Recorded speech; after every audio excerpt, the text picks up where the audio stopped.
Baik, bagi membincangkan mengenai pembentukan kabinet baru bersedia secara langsung menerusi Google Meet penganalisis politik Universiti Sains Malaysia Profesor Dr. Siva Murugan Pandian.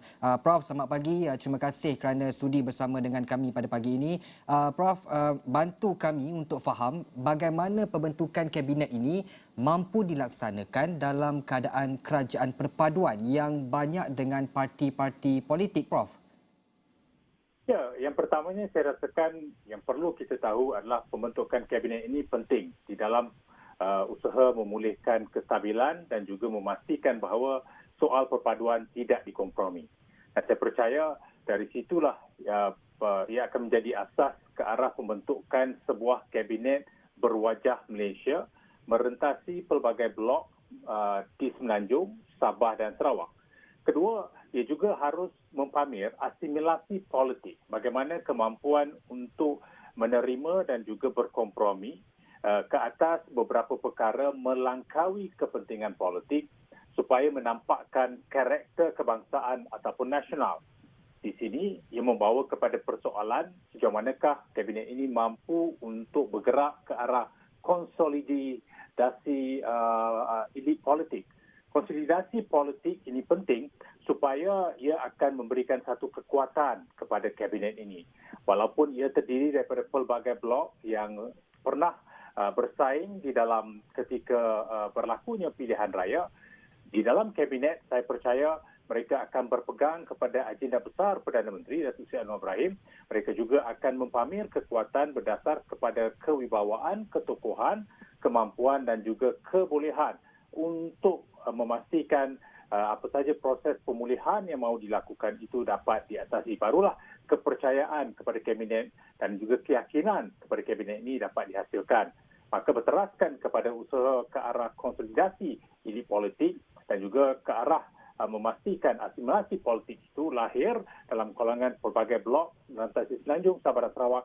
Saya percaya kabinet ini mampu untuk bergerak sebagai satu pasukan, satu matlamat, tapi mereka juga harus bergerak atas landasan bahawa hanya ada satu nakoda, iaitu Datuk Seri Anwar Ibrahim. Okey, baik Prof. Melihat kepada perkara yang diutarakan oleh Perdana Menteri Datuk Seri Anwar Ibrahim bahawa saiz kabinet akan dikecilkan. Jadi kalau boleh dikongsikan sekecil mana saiz kabinet itu boleh jadi, kerana pelbagai perdebatan di media sosial tentunya ada yang kata 20, ada yang kata 25, ada yang kata 25 terlampau kecil, ataupun kalau dari pandangan Prof sendiri macam mana? Ya, kalau kita jadikan rujukan ataupun otak kaki kepada kepimpinan lepas, di bawah Tun Dr. Mahathir Mohamad, 28 orang telah dipilih sebagai menteri. Manakala Tan Sri Muhyiddin Yassin telah memilih 32 orang di dalam kabinet. Walhal Datuk Seri Ismail Sabri menempatkan 31 orang di dalam kabinet beliau. Apa yang perlu adalah macam mana jumlah itu memberikan sumber kualiti kepada kabinet ini. Lantaran itu saya percaya jumlah yang barangkali sesuai dalam kedudukan sekarang sekitar 25 orang dan ke bawah. Jika melangkaui 25, antaranya itu akan membesar dan akan ada yang menyoal apakah kedudukan ataupun pemilihan itu dibuat berdasarkan kepada usaha untuk mempertahankan blok semata-mata. Jadi atas usaha itu saya percaya 25 orang yang memungkinkan penggabungan pelbagai kementerian yang telah pun wujud sebelum ini dan memastikan beberapa kabinet ataupun kementerian yang kanan itu dikekalkan, yang lain itu barangkali boleh digabungkan. Jadi 25 barangkali merupakan angka yang kita lihat. Tetapi terpulang kepada Datuk Seri Anwar Ibrahim sendiri, sejauh manakah beliau mahu melihat kabinet ini merupakan sebuah kabinet yang mampu untuk bergerak ke hadapan atas satu gagasan ataupun satu agenda. Ramai yang menyoal angka, tetapi bagi saya yang penting adalah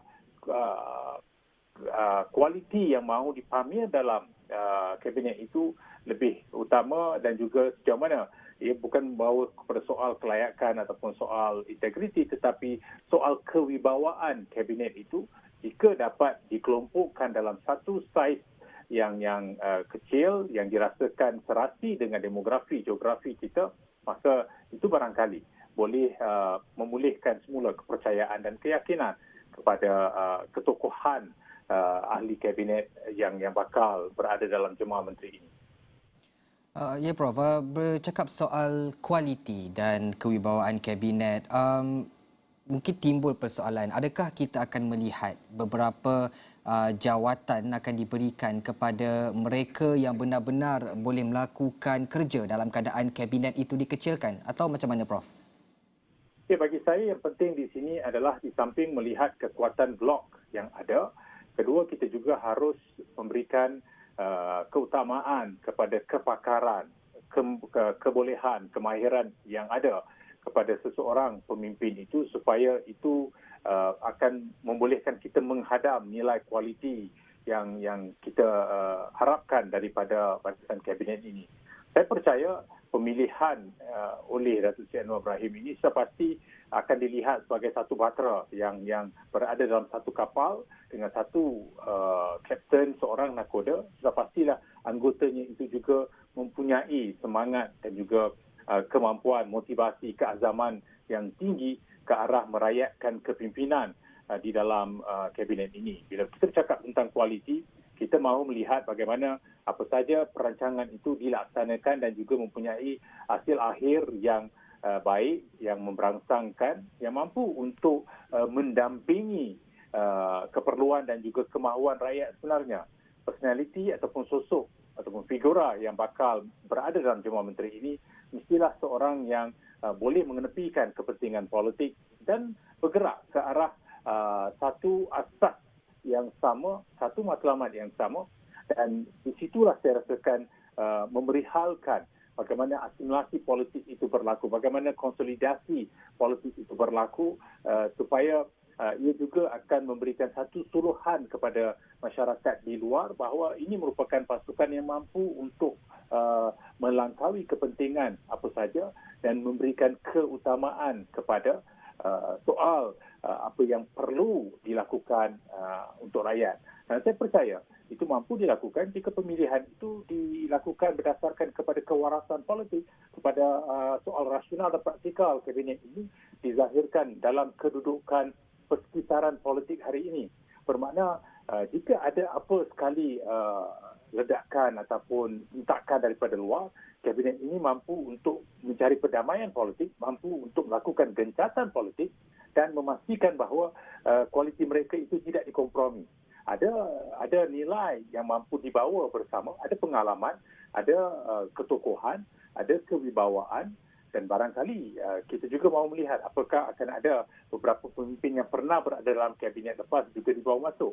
Jadi ini antara perkara yang saya rasakan akan memberikan nilai tambah kepada kabinet beliau. Dan saya percaya Datuk Seri Anwar melihat kepada sebuah kabinet yang mantap, yang berwajah Malaysia, yang melangkaui Semenanjung, Sabah dan Sarawak, yang sebenarnya akan memberikan satu penekanan ke atas soal kestabilan, soal kerukunan, soal kesejahteraan dan bagaimana soal keamanan dan juga soal keselamatan tidak dikompromi.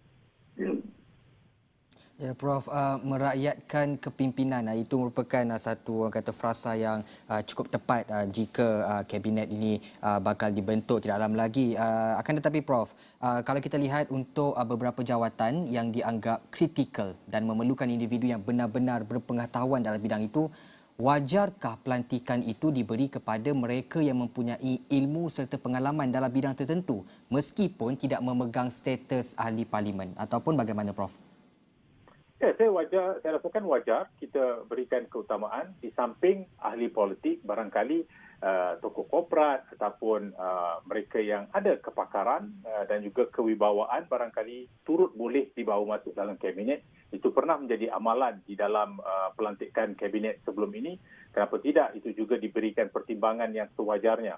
Bermakna di samping diambil ahli politik, waktu yang sama perlu juga kita memberikan perhatian kepada bagaimana pelantikan menerusi ahli Dewan Negara sebagai senator juga dibawa masuk barangkali 2-3 orang untuk melengkapkan kedudukan arena politik yang mungkin akan melihat kepentingan politik, tetapi pemimpin ini mungkin boleh memberikan sumbangan dari segi kepakaran dan juga kebolehan mereka.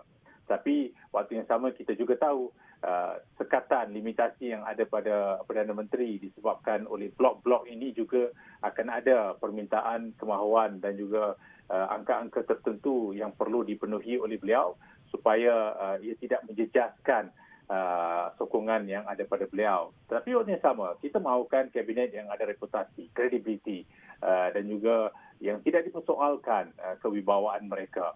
Jadi kemasukan golongan yang ada kepakaran ini barangkali akan turut membantu memberikan satu nilai tambah, satu pembaruan, perubahan ke atas apa yang perlu dilakukan dalam ekosistem politik, ekonomi, sosial semasa. Sebab itu, kesatuan kerajaan perpaduan nasional ini tidak bermaksud hanya kesatuan di peringkat politik. Ia juga harus mempamer penyatuan dari sudut bagaimana pelbagai kelompok yang ada, mereka turut boleh menyumbang dengan apa saja yang boleh dikongsi kepada sifat kepunyaan dalam kabinet ini. Jadi saya percaya itu boleh diberikan perhatian oleh Datuk Seri Anwar jika dirasakan mereka ini boleh berada dalam pasukan ini supaya apa saja langkah strategi intervensi yang mahu dilakukan itu memberikan paparan kepada usaha memberikan kekuatan, keyakinan dan juga kepercayaan kepada rakyat. Ia harus berpaksikan, ia harus berkiblatkan kepada soal rakyat. Bagaimana sumber kuasa itu datang daripada rakyat dan bagaimana sumber kuasa itu diterjemahkan dalam bentuk pelbagai pelaksanaan, hasil akhir, pelan tindakan yang mahu direalisasikan berdasarkan kepada kemampuan dan juga kebolehan, ketokohan yang ada.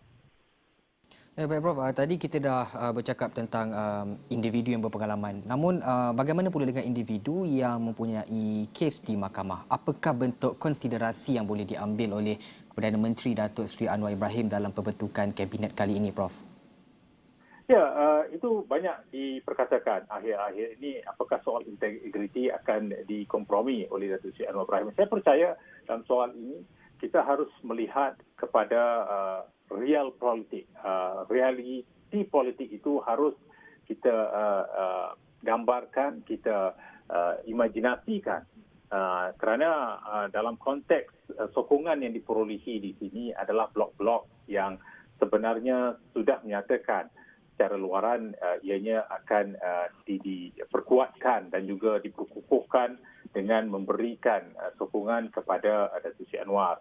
Dalam soal ini, saya percaya dilema ataupun polemik yang sedang dihadapi oleh Datuk Seri Anwar sendiri adalah soal apakah mereka yang berhadapan dengan kes mahkamah wajar dipertimbangkan. Tapi kita harus memahami bahawa yang memainkan peranan, yang instrumental dalam pembentukan penyatuan kerajaan perpaduan nasional ini adalah juga Datuk Seri Zahid Hamidi sendiri selaku Presiden UMNO dan juga pengerusi Barisan Nasional. Maka ada yang melihat apakah beliau wajar berada dalam kelompok kabinet ini ataupun dibiarkan ruang untuk menyelesaikan kes di mahkamah.